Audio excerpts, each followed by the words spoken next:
Hello, ladies and gentlemen. Welcome back to another episode here on African Confessions. The following story that you're going to be listening to, it was sent to me by one of our admins. The message reads like this. Hello, Brother Nashi, how are you? I want to confess that I am the one who is responsible for the death of my own mother. And each and every day I go down on my knees and I pray and I keep on saying, please forgive me, Mom, because it was never my intention to get you killed, for I was tricked. My love for get rich quick schemes led you to your early grave. Now I cannot even sleep. The last memory of you lying sick on the hospital bed is forever etched in my memory. The most painful thing is I could not even say my goodbyes properly. Is my sad story. Things were not well for me. I had tried everything humanly possible for me to try and earn an honest living, but my efforts were futile. The universe had never been kind to me. I had even tried a very small business, but it had folded. I swear I was slowly losing my marbles. Hearing my kids cry because of hunger, this broke my heart into tiny pieces. Was I not trying? Where was God? My little break came when a friend of mine had come for a vacation from one of the neighboring countries. She had come to mourn her father who had died under very mysterious conditions. He had been fit and healthy, so it came as a surprise when I heard that he had suddenly passed on. Melody must have been devastated that she had lost her father, and I was so sad for her, and I would try to be there for her in such a sad time. But as for Melody, had seemed to take it in. She was a very strong woman. Maybe she had just accepted that her father was gone. She gave her father a decent send-off, a dignified one.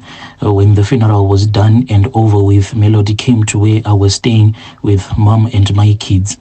We had started reminiscing over childhood memories, and she quizzed why I was living in such abject poverty, and I told her that the universe had not been kind to me, that I had tried everything and nothing had materialized out of it. She had said that she will see what she can do for me when she goes back to work. She bought me some groceries and told me that I should wait for her call, and if she hears something amongst her network, she would remember me. Oh yes, she promised me that she was going to remember me. We then bade each other farewell, and I said I would wait to hear from her. After about a month, Melody kept to her word. She called me and said that she had found something for me to do and I should get my traveling documents. Back in those days, whenever you wanted to come to South Africa, we used to call them ETD, emergency traveling documents, as I was needed at work the soonest. I quickly rushed to get everything in order and prepared for the journey. What if Melody was into organ harvesting and her so-called employer did not exist? I started to ask myself, what if this was my last time seeing my children and their grandmother? They would suffer worse if she was not around, but I decided to take a leap of faith and to take everything head on. I arrived at the workplace, and true to her word, I had found a job as a domestic worker. Melody had come for me to my rescue, and I was ready to impress. I executed my duties very well, and we had a very healthy working relationship with my boss. When it was my off days, I would either spend the whole day sleeping or window shopping in and around the mall. When the month end came to an end, I had sent some money back home to Mama to buy some kids for herself and the kids. I was happy that I had managed to do something for them. At least they would not go to bed hungry. Melody came to see me during one of my off days. She invited me over to her house just to kill time. I had just remembered that I had not asked what Melody was doing for a living. I arrived at the place that she was staying and wondered what her boss did for her living to afford such a lifestyle. To my amazement, it was not her boss's house. Neither was it a rental house, but Melody owned the house. How was it even possible? Because when she had came to South Africa, she had not even yet spent more than 2 years. Yet she was a landlord. She told me that she had bought it that very same year. In this house, it was costing $1 million so rands. Whatever she did gave her serious money. Melody and I, we chatted over this and that, and she told me that the next weekend she would be hosting a party, and if I was comfortable, she would like for me to be around. I said I would attend. Of course, I would attend. Besides, I had nothing to do on my off days other than sleeping or window shopping in and around the mall. The day of the party came, and Melody went to great length to make sure that I attended this party. She even held a taxi for me. She had told me that it was a housewarming party. Initially, I had wanted to stay at home as I was not such a biggie on crowds, but she had assured me that it was not going to be a very big crowd. She said, I know that you are an introvert, and I'm going to make sure that I am not going to invite a lot of people, just her and a few of her friends. I arrived at the party, and before entering the lounge, Melody took me aside and gave me a black gown. Come on, a black gown. She told me that her party theme was all black and I was required to do the same. I reluctantly took the gown and I wore it. The party then started. Melody and her friends, they were all dressed in black. The party seemed to flow well and nothing seemed to be out of the ordinary. But my horror started when the time to cut the cake arrived. The cake bearers came in wheeling a cake that was very big. I had never seen such a big cake in my life. This cake, it was designed as if it was a coffin, a white coffin, the one in which Melody's father was buried. That was when I realized that the way that this cake had been designed, it was the same way that Melody's father's coffin looked. It was just the same with the golden handles. But that was just the beginning of my astonishment. They even had a body viewing on a cake, and it was Melody's father. Melody's father's face that was replicated on the cake. Was Melody joking about her father's death? And if so, why was she doing that? What did she intend to do? What sort of black humor was this? I decided that I had seen enough and I had had enough, and I decided to leave. It was just beyond disgusting.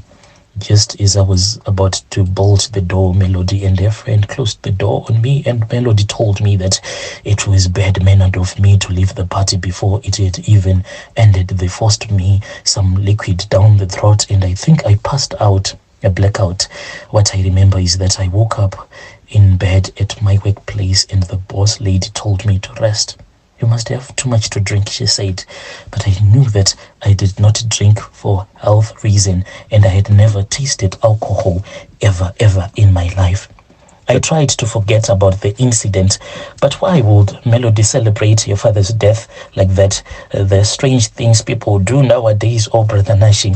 I started having weird dreams, very weird dreams. Had Melody and her friends done something bad to me? Did it have something to do with what I had seen at the party, or what I had been forced to drink? It seemed as if I had been initiated into a cult without my knowledge, without my consent too. I received a call that my child was sick. This call, it was from Mama. I needed to rush back home, and I asked for leave days from my boss, and I had enough money so that when I would go back, I'll be able to apply for a passport. My boss understood me, and she understood everything that I was going through. We went with them to this other doctor, but they could not pinpoint what exactly was wrong with my boy. I even asked for an advance salary, and my boss understood me. She asked me, how is it possible for her to send money from South Africa to Zim? But still, they could not diagnose what was wrong with him.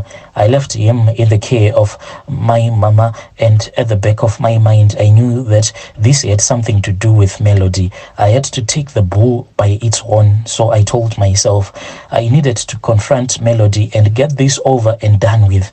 I arrived at Melody's place, and it seemed like she was expecting me, like she already knew I was coming. We had a confrontation, and at first she denied everything, but she told me that for my child to get well, I had to do a favor for her. We went to her kitchen, and in the middle of the kitchen there was this other movable island cabinet. under that movable island cabinet was a very small hole. Melody gave me a very long fork-like steel and told me that I just needed to put the sharp-edged fork-like steel in that very small hole and go as deep as the hole could take me. Well, for the life of my son, this was nothing, just poking a hole, just poking the hole. After I was done, Melody thanked me and let me go. Mama called me the following morning and told me that Zain, my son, I'll call him Zain, not his real name, was up and running. Even the doctors were even baffled. It's like he was never sick. I was happy he was out and about. Later that day, I received a call from my brother that Mama had a heart attack when she was on her way to buy some tomatoes at the market. I was heartbroken. How could this have happened to me? Earlier that day, I was celebrating my son's recovery. Later that day, I was mourning the death of my dear mother. I returned back home to Zim and I went to the funeral full of grief and I buried my mama. I came back to work and I left the kids in the care of my brother. I just needed to solve this mystery. It then dawned on me that Melody was behind all of this. That was why she had made me to poke the hole. By poking the hole, I had unknowingly pierced my own mother's heart. It was all dark magic that was performed. I had performed dark magic without even realizing that this was what I was doing. It all made sense to me now. Melody was a part of a very dangerous cult, a cult that sacrifices people, loved ones too. Her own father, my own mother. I was even tempted to believe that they were the ones that were behind my son's mysterious illness, so as to put me in a situation to save him. I was now a wounded buffalo. Nothing is more dangerous than a wounded buffalo, but I was a wounded buffalo that was amongst hungry male lions that were in their prime. Brother Nashi, when I confronted Melody about this issue, she then said, "Indeed, I am a ritualist, so you think that it is easy being in this foreign country when you are from Zim, uneducated. You think that it was easy for me to attain this great wealth that I have. If you want, I'll let you into the society, but if you do not want, I'll get you arrested and deported. You will go back home." And that was the way that she threatened me. So I agreed, Brother Nashi. I agreed to be part of her club. We call ourselves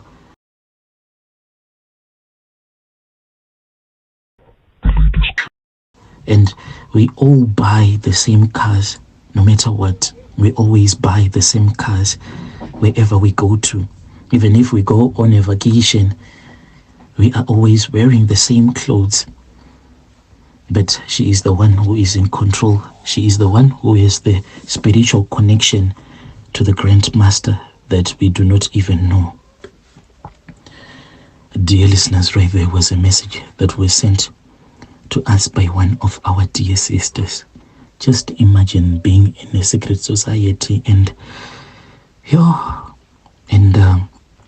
do not have access to the person who is giving you the money. So what if this girl called Melody, what if she dies? Then what? Then what is going to happen? Strange things do happen in this world.